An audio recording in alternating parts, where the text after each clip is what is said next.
Surat railway station પર અજીબોગરીબ ઘટના બની હતી। આવો જોઈએ આ અજીબોગરીબ ઘટના શું છે। ધવલ જાદવ નામનો યુવાન રેલવે લાઇનના થાંભલા પર ચડી ગયો હતો।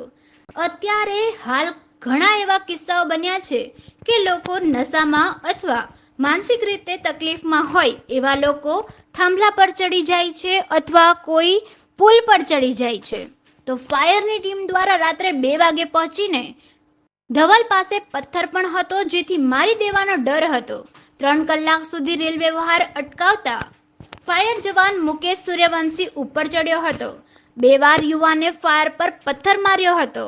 રેલવે એન્જિન અને સીટીની મદદથી નીચે ઉતારવામાં આવ્યું હતું। આ યુવાનને 3 કલાકની ભારે જહેમત બાદ ફાયરની ટીમે ધવલને નીચે ઉતાર્યો હતો। 3 કલાક સુધી ટ્રેનોની અવરજવર બંધ કરાઈ હતી। पत्नी साथे झगड़ो थता रेलवे लाइन ना थांभला पर चढ़्यो हतो आ युवक। जी सर, आपका नाम? Fire officer.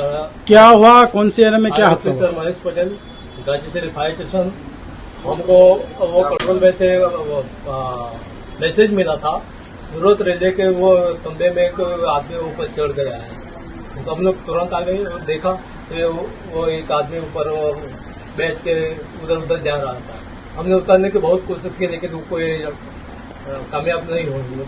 बाद में धीरे धीरे उसको समझा कि वो ट्रेन मंगाई और फायर की सीढ़ी लगा के उसको एक आदमी उधर से चढ़ा, एक हमारा आदमी वो सीढ़ी से चढ़ा। सर, कितना घंटे से इसको आप लोग ने इसको कोशिश की उतारने के लिए? 2 बजे से 5 बजे तक।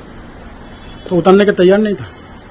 हाँ, नहीं था, बिल्कुल नहीं। हाथ में पत्थर था। हम लोग सर, पता चला कहाँ से है और किधर से? वो जंगल क्यों चाह रहा था, ऐसा कुछ जानकारी? गाँव का वो रेलवे से आया था।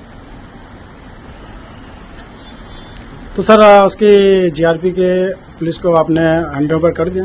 जी जी, और रेलवे आरपीएफ वीरेंद्र सिंह को आपने दे दिया है। उसका कुछ मेडिकल जांच करवाया आपने? तो ऐसा तो कुछ है नहीं। 108 वगैरह कोई? ऐसा कुछ 108 भी वो आया था लेकिन वो उसकी कोई दिक्कत नहीं है। सर, वो नशा के भान में चला था, कोई सुसाइड करना चाह रहा था? पागल भी है क्योंकि वो ऊपर वो कार के ऊपर वो डांस कर रहा था, वो ऊपर खड़ा हो जाता था। अगर वो नशा वाला होता तो नीचे गिर जाता ना। सर, रेलवे के सब ट्रेनों आने जाने का नुकसान तो हुआ ना? हाँ, 3 घंटे से ट्रेनें बंद करवाई थी और पूरी लाइन बंद करवाई थी। तो सूरत शहर की फायर सेफ्टी आप लोग हो गए ना? जी। कहाँ से? झपा बाजार? गाची से। अरविंद राठौड़, GTV न्यूज, सूरत।